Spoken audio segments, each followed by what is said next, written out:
അതേ പരിശുദ്ധ ഖുർആനിലെ ആയത്തോതിക്കൊണ്ടാണ് അയാൾ സമർത്ഥിക്കുന്നത്. ഖുർആനിൽ ഒരായത്തുണ്ട്, നബിയേ എന്റെ അടിമകൾ എന്നെ കുറിച്ച് നിന്നോട് ചോദിച്ചാൽ ഞാൻ അവരുടെ സമീപസ്ഥനാണ്. എന്റെ അടുത്തേക്ക് വരാൻ വേറെ ആരും വേണ്ട എന്ന് പറയുന്ന ആയത്താണത്. അതേ ആയത്തെടുത്തിട്ട് ഈ മുസ്ലിയാരി ദുർവ്യാഖ്യാനിച്ച വാചകം കേട്ടോളൂ നിങ്ങൾ.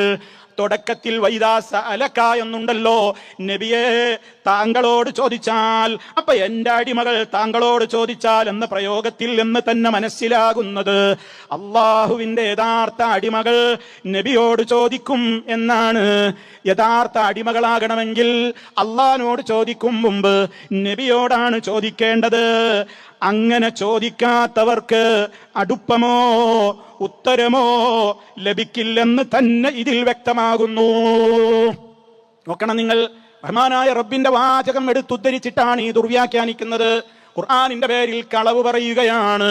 അള്ളാഹുവിന്റെ അടുപ്പം കിട്ടണമെങ്കിൽ, അള്ളാഹു നമുക്ക് ഉത്തരം ചെയ്യണമെങ്കിൽ ആദ്യം നമ്മൾ റസൂലുള്ളാഹിനോട് പറയണം.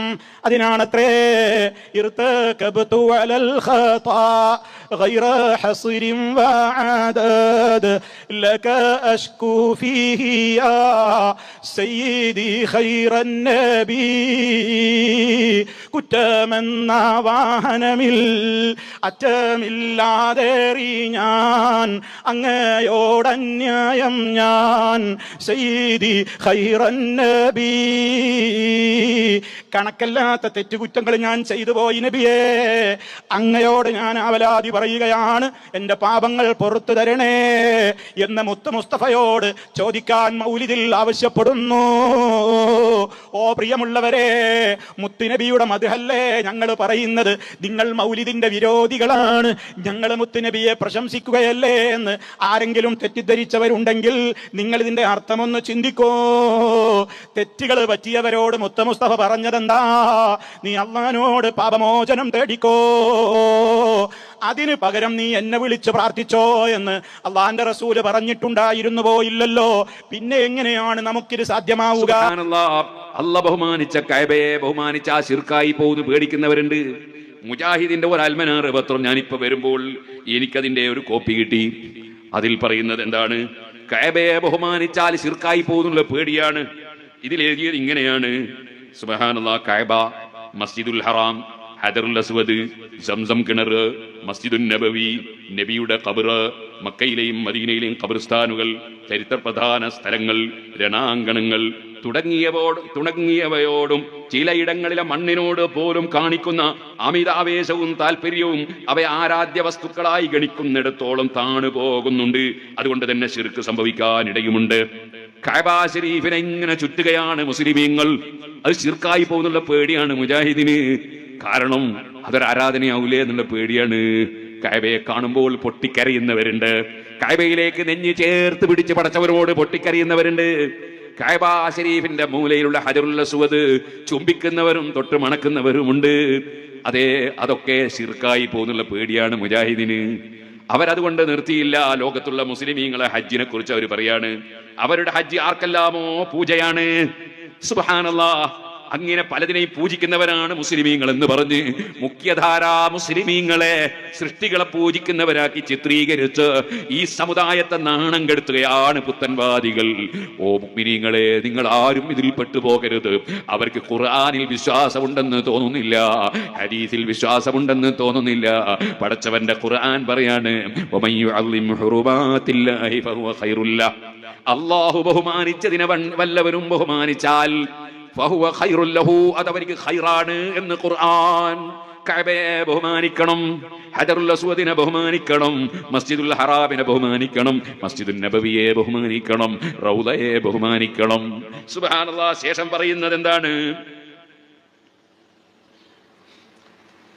നേരത്തെ പറഞ്ഞതുപോലെ വളരെ പേരെ സംബന്ധിച്ചിടത്തോളം അവരുടെ മുറാദിന്റെ കൂട്ടത്തിലും അതിനു മുമ്പിലും അള്ളാഹു ഉണ്ടെങ്കിലും അതിന്റെ കൂടിയ ഭാഗം പിടിച്ചടക്കിയിരിക്കുന്നത് മനസ്സിൽ നേരത്തെ ബഹുമാനം പതിഞ്ഞ ചില വ്യക്തികളും സ്ഥലങ്ങളുമാണ്. ഹജ്ജ് എന്ന് കേൾക്കുമ്പോൾ അവരുടെ മനോമുഖരത്തിൽ നാം വിടുന്നത് മുത്തുനബിയും റൗദാ ശരീഫും ബദർ ഉഹദ് ശുഹദാക്കളുടെ ഖബറിടങ്ങളും അലിയാർ ഫാത്തിമ അന്ത്യവിശ്രമം കൊള്ളുന്ന ഖബർസ്ഥാനങ്ങളും ഒക്കെയാണ്. ഹജ്ജിന് പോകുന്നവരുടെ മനസ്സിൽ എനിക്കൊന്ന് മുത്തുനബി സല്ലല്ലാഹു അലൈഹി വസല്ലം തങ്ങളുടെ സമീപത്തെത്താമല്ലോ എന്ന് ചിന്തിക്കുമ്പോൾ ശിർക്കാണെന്നാണ് മുജാഹിദിന്റെ വാദം. അതേ സമയത്ത് ഖുർആൻ പറയുന്നത് എന്താണ്? വലൗ അന്നഹും ഇളലമു അൻഫുസഹും ജാഊക്, തെറ്റ് ചെയ്തു പോയവർ ഓ നബിയെ തങ്ങളടുക്കൽ വരട്ടെ. നബി തങ്ങളടുക്കൽ പോകൽ പൂജയാണോ? ഖുർആൻ പറയുന്നു നബിയുടെ സമീപത്തേക്ക് അവർ വരട്ടെ. വന്നാ പോരാ, ഫസ്തഗ്ഫിറുല്ലാഹ്, നബിയുടെ സമീപത്ത് വന്നിട്ട് അവർ അല്ലാഹുവിനോട് മാപ്പ് ചോദിക്കട്ടെ. വീട്ടിൽ നിന്ന് ചോദിക്കുന്നതിനെ കുറിച്ചല്ല ഇവിടെ പറഞ്ഞത്. നബിയുടെ സമീപത്ത് ചെന്നിട്ട് അല്ലാഹുവിനോട് മാപ്പ് ചോദിക്കട്ടെ. എന്താണ് അള്ളയല്ലേ പറയുന്നത്? അത് പൂജയായി പോകുന്ന പേടി അള്ളാഹ്ക്കില്ല. മുജാഹിദിന് വല്ലാത്തൊരു തൗഹീദ്, അള്ളാഹ് പഠിപ്പിക്കാത്തൊരു തൗഹീദ്. അള്ളാഹ് പറയുന്നത് ജാഊക്ക്, തങ്ങളടുക്കൽ അവർ വരട്ടെ. ഫസ്തഗ്ഫിറുല്ലാഹ്, എന്നിട്ട് അവർ അല്ലാഹുവിനോട് മാപ്പ് ചോദിക്കട്ടെ. പോരാ, ഈ ആയത്തിന്റെ തഫ്സീറിൽ ഇബ്നു കസീർ രേഖപ്പെടുത്തുകയാണ്, വസഅലൂഹു അൻ യസ്തഗ്ഫിറ ലഹും, നബി തങ്ങളോട് റെക്കമെൻഡ് തേടുകയും ചെയ്യട്ടെ. നബിയുടെ സമീപത്ത് വന്ന് അള്ളാഹിനോട് മാപ്പ് ചോദിക്കുന്നതിന്റെ പുറമെ അള്ളാഹുവിന്റെ റസൂലിനോട് അവർ ആവശ്യപ്പെടട്ടെ, അൻ യസ്തഗ്ഫിറ ലഹും, നബിയെ ഞങ്ങളെ ദോഷം പൊറുക്കാൻ തങ്ങളൊന്ന് പടച്ചവനോട് റെക്കമെൻഡ് ചെയ്യണേ, തങ്ങളൊന്ന് സപ്പോർട്ട് ചെയ്യണേ, തങ്ങളൊന്ന് ഞങ്ങൾക്ക് വേണ്ടി ശുപാർശ പറയണേ എന്ന് നബി തങ്ങളോട് അവർ ആവശ്യപ്പെടട്ടെ എന്ന് ഖുർആൻ പഠിപ്പിക്കുന്നു. അതേ, എന്നിട്ട് റബ്ബ് പറയുന്നു അതിന്റെ പുറമേ വസ്തഗ്ഫറ ലഹുമുർ റസൂൽ, എന്നിട്ട് അള്ളാഹുവിന്റെ റസൂൽ അവർക്ക് റെക്കമെൻഡ് ചെയ്യുകയുമായാൽ, അപ്പൊ നബി തങ്ങളെ സമീപത്ത് പോകണം. പോയാ പോരാ, അവിടുന്ന് അള്ളാഹിനോട് മാപ്പ് പറയണം. പോരാ, നബി തങ്ങളോട് അതേ ഞങ്ങൾക്ക് റെക്കമെൻഡ് ചെയ്യണമെന്ന് ആവശ്യപ്പെടണം. എന്നിട്ട് റസൂലുള്ളാഹി അതിൽ ഇടപെടണം. അങ്ങനെ റസൂലുള്ളാഹിയും അള്ളാഹിനോട് റെക്കമെൻഡ് ചെയ്യണം. അങ്ങനെ വന്നാൽ ലവജദുല്ലാഹ തവ്വാബർ റഹീമ, അള്ളാഹു അവർക്ക് തെറ്റ് പുറത്തു കൊടുക്കുന്നവനായി എത്തിക്കാൻ കഴിയുമെന്ന് ഖുർആൻ. ഇതാണ് സുഹൃത്തുക്കളെ ലോക പ്രശസ്ത പണ്ഡിതനായ ഇമാം മാലിക് റളിയല്ലാഹു അൻഹു. ഷാഫി ഇമാമിന്റെ ഉസ്താദാണ്, ബുഖാരി ഇമാമിന്റെ ഉസ്താദിന്റെ ഉസ്താദാണ്, അഹ്മദ് ഇബ്നു ഹംബൽ തങ്ങളുടെ ഉസ്താദിന്റെ ഉസ്താദാണ്, മദീനയിലെ മഹാപണ്ഡിതനാണ് ഇമാം മാലിക് റളിയല്ലാഹു അൻഹു. മാലിക് ഇമാം തങ്ങൾ അംഗീകരിക്കാത്ത ഒരു ഹദീസ് പണ്ഡിതനും ഒരു ഖുർആൻ വ്യാഖ്യാതാക്കളും ഒരു ഫുഖഹാവും ഒരു പണ്ഡിതനും പിൽക്കാലത്ത് കഴിഞ്ഞു പോയിട്ടില്ല. ആ മാലിക് ഇമാം റളിയല്ലാഹു അൻഹു അതാ ഗവർണറോട് പറയുന്നു, അബൂ ജഅഫറിൽ മൻസൂർ എന്ന ഗവർണറോട് പറയുന്നു, ബലിസ്തഖ്ബിൽഹു വസ്തശ്ഫീ ബിഹി, നിങ്ങൾ റസൂലുള്ളാഹിനെ കൊള്ള തിരിഞ്ഞു നിന്നോ, വസ്തശ്ഫീ ബിഹി, എന്നിട്ട് നബിയോട് ശഫാഅത്ത് തേടിക്കോ. വഖദ് ഖാല തആല, അതിന് ഖുർആൻ തെളിവാണ് ഗവർണറെ. വലൗ അന്നഹും യളമു അൻഫുസഹും എന്ന ഇപ്പോൾ ഞാൻ ഓതിയ ആയത്ത് തെളിവുദ്ധരിക്കുന്നു ഇമാം മാലിക് റളിയല്ലാഹു അൻഹു. അതുകൊണ്ട് തന്നെ നിങ്ങൾക്ക് കാണാം ശാഫിഈ മദ്ഹബിലെ ഇമാം നവവി തങ്ങളെ ഇളാഹിലും, അതേപോലെ ഹംബലി മദ്ഹബിലെ ഇബ്നു ഖുദാമയുടെ മുഗ്നിയിലും, അതേ മാലികി മദ്ഹബിലെ ഇബ്നുൽ ഹജ്ജ് തങ്ങളുടെ മദ്ഖലിലും, മഹാനായ മുഹയ്യിദ്ദീൻ ശൈഖ് റളിയല്ലാഹു അൻഹുവിന്റെ കിതാബുൽ ഗുന്യത്തിലും, അതുപോലെ സുബ്ഹാനല്ലാഹ് എല്ലാ മദ്ഹബിലെയും ഇമാമിങ്ങൾ പച്ചയായി രേഖപ്പെടുത്തുന്നു, അല്ലാഹുവിന്റെ റസൂലിനെ ഇടയാളനാക്കി റബ്ബിനോട് ചോദിക്കൽ സുന്നത്താണ്, നബിയോട് ശഫാഅത്ത് തേടേണ്ടതാണ്. പോരാ, മദീനയിൽ ചെന്നാൽ അല്ലാഹുവിന്റെ റസൂൽ സല്ലല്ലാഹു അലൈഹി വസല്ലം അന്ത്യവിശ്രമം കൊള്ളുന്ന ആ പടുകൂറ്റൻ ജാറമുണ്ടല്ലോ, പച്ചക്കുബ്ബയുള്ള ജാറം, അതിന്റെ മുന്നിലുള്ള റൗണ്ട് പില്ലറുണ്ടല്ലോ, ആ പില്ലറിന്റെ മേലെ സ്വർണ്ണലിപി കൊണ്ട് എഴുതി വെച്ചത് ഇപ്പോഴും പോയാൽ കാണാം 2 വരി പദ്യങ്ങൾ. എന്താണ് ആ പദ്യം? യാ ഖൈറ മൻദുഫിൻ തീബിൽ ഖാഇ അളുമുഹു ഫതാബ മിൻ തീബിഹിന്നൽ ഖാഉ വല്ലകമു നഫ്സി ഫിദാഉൻ ലിഖബറിൻ അൻത സാകിനുഹു ഫീഹിൽ അഫാഫു വഫീഹിൽ ജൂദു വൽ കറമു. ഇബ്നു കസീറിന്റെ തഫ്സീറിൽ അടക്കം എല്ലാ കിതാബിലും പറഞ്ഞ പദ്യം. എന്താണ് ആ പദ്യം പറയുന്നത്? ഇവിടെ മറവ് ചെയ്യപ്പെട്ടവരിൽ ഏറ്റവും ഉത്തമരായ നബിയെ, ഇവിടുത്തെ ഖബറിന് പല സംഭാവനയും കിട്ടുന്നുണ്ടല്ലോ. ഓ നബിയെ, എനിക്ക് എന്റെ പാപം പൊറുക്കാൻ അവിടുന്ന് ശുപാർശ പറയണേ എന്ന അർത്ഥത്തിലുള്ള പദ്യം അവിടെ ഇപ്പോഴും സ്വർണ്ണലിപി കൊണ്ട് എഴുതി വെച്ചത് കാണാം. അതൊക്കെ ശിർക്കിന്റെ പട്ടികയിൽ പെടുത്തി പൂജയാണ്. നിങ്ങൾ ആലോചിച്ച് നോക്കൂ, ഒരു കക്ഷികൾ അധപ്പതിച്ചു പോയാൽ ഇനിയൊരു അധപ്പതനം ബാക്കിയുണ്ടോ? ഹജറുൽ റസൂലിനെ ബഹുമാനിച്ചാൽ ശിർക്ക്, കഅബയെ ബഹുമാനിച്ചാൽ ശിർക്ക്, റൗളയെ ബഹുമാനിച്ചാൽ ശിർക്ക്, നബിതങ്ങളോട് തേടിയാൽ ശിർക്ക്, നബിതങ്ങളെ തവസ്സുലാക്കിയാൽ ശിർക്ക്. അള്ളാഹുവിന്റെ ഖുർആൻ പറയുന്നതോ അതൊക്കെ അള്ളാഹുവിന്റെ അടുക്കൽ ഖൈറായ പണിയാണ്. വമൻ യുഅല്ലിം ഹുറുമാത്തില്ലാഹി ഫഹുവ ഖൈറുൻ ലഹ്. വേറൊരായത്തിൽ വമൻ യുഅല്ലിം ശആഇറല്ലാഹി ഫഇന്നഹാ മിൻ തഖ്വൽ ഖുലൂബ്, അത് തഖ്വയുടെ ഭാഗമാണ് എന്ന് ഖുർആൻ. അത് ഇസ്ലാം എന്ന് പുറത്തു പോകുന്ന കാര്യമാണെന്ന് മുജാഹിദുൽ ജമാഅത്ത് ഇസ്ലാമി. ഇന്നാ ലില്ലാഹി വ ഇന്നാ ഇലൈഹി റാജിഊൻ. അള്ളാഹു നിശ്ചയിച്ച നിമിത്തങ്ങളെ തള്ളിക്കളയുന്നു, അതിനെ ചോദ്യം ചെയ്യുന്നു. അത് ഈമാൻ നഷ്ടപ്പെടുത്തുന്ന ആശയമാണ്. മുസ്ലിമീങ്ങൾ അതിൽ പെട്ടുപോകുന്നത്. അതേപോലെ ധാരാളം തെറ്റായ ആശയം. സയ്യിദുനാ ഉമർ ഇബ്നുൽ ഖത്താബ് റളിയല്ലാഹു അൻഹു റളിയല്ലാഹുവിനോട് നബി സല്ലല്ലാഹു അലൈഹി വസല്ലം പറഞ്ഞു, ഉമറേ, സ്വർഗത്തിൽ നിങ്ങളെ മാളിക കണ്ട് എനിക്കതൊന്ന് കയറി കാണണമെന്ന് തോന്നി.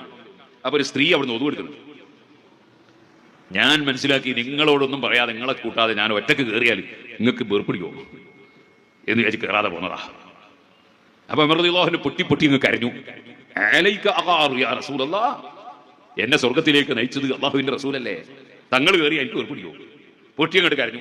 അങ്ങനെ സ്വർഗത്തിലെ മാളിക, ബുഖാരിയിലെ ഹരീത, ഞാൻ എന്റെ വകയിൽ പറഞ്ഞല്ല, ഇവിടെ നിന്ന് കണ്ടതാ ഉമർ ഖത്താബിന്റെ സ്വർഗത്തിലെ മാളിക.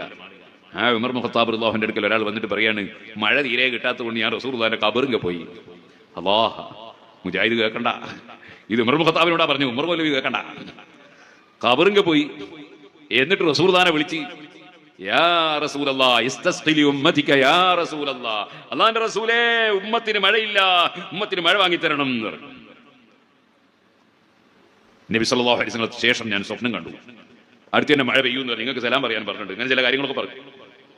ഉമർ റളിയല്ലാഹു അൻഹു ഇത് കേട്ടപ്പോൾ അതിന് 100% സപ്പോർട്ട് ചെയ്തു. സുബ്ഹാനല്ലാഹ്, ഒരക്ഷരം അതിനെതിരായി പറഞ്ഞില്ല. കാരണം ഉമർ റളിയല്ലാഹു അൻഹു തൗഹീദ് അറിയാം. സുന്നത്ത് ജമാഅത്ത് പഠിപ്പിച്ച തൗഹീദാണ് ഉമർ റളിയല്ലാഹു അൻഹുവിന്റെ തൗഹീദ്. ഉമർ റളിയല്ലാഹു അൻഹു പഠിപ്പിച്ചതാണ് സുന്നത്ത് ജമാഅത്തിന്റെ കയ്യിലുള്ള തൗഹീദ്. ഉസ്മാൻ ഇബ്നു ഹുനൈഫ് റളിയല്ലാഹു അൻഹു എന്ന സഹാബി നബി സല്ലല്ലാഹു അലൈഹി വസല്ലം തങ്ങളിൽ നിന്ന് റിപ്പോർട്ട് ചെയ്തു, 2 കണ്ണിനും കാഴ്ചയില്ലാത്ത ഒരാൾ വന്നിട്ട്, നബി എന്റെ കണ്ണിന് കാഴ്ച വേണം. ക്ഷമിച്ചിരുന്നാ വളരെ കൂലിയിട്ടു. കൂലില്ല, അതും വേണം, കണ്ണിന് കാഴ്ചയും വേണം. എന്നാ പോയിട്ട് ഒതുവെടുത്തോ, നന്നായിട്ട് ഒതുവെടുത്തോ, 2 റകഅത്ത് നിസ്കരിച്ചോ. എന്നിട്ട് ഞാൻ പറയും പോലെ പറഞ്ഞോ, അല്ലാഹുമ്മ ഇന്നി അസ്അലുക വതവജ്ജഹു ഇലൈക ബിനബിയിക നബിയ്യിർ റഹ്മ, കാരുണ്യത്തിന്റെ പ്രവാചകൻ മുഹമ്മദ് നബി ഇടയാളനാക്കി പടച്ചവനെ ഞാൻ ചോദിക്കുന്നു. റസൂലുള്ളാഹിനെ ഇടയാളനാക്കി ചോദിക്കുക. ഏതുപോലെ കഅബയെ സംബന്ധിച്ച് കഅബയുടെ അടുക്കൽ ഹജ്ജിന് പോയ ഒരാൾ അല്ലാഹുവിനോട് പറയാണ്, ഈ കഅബയെ മുൻനിർത്തി ഞാൻ ചോദിക്കുന്നു, എന്റെ ദോഷം പൊറുക്കണേ, എന്റെ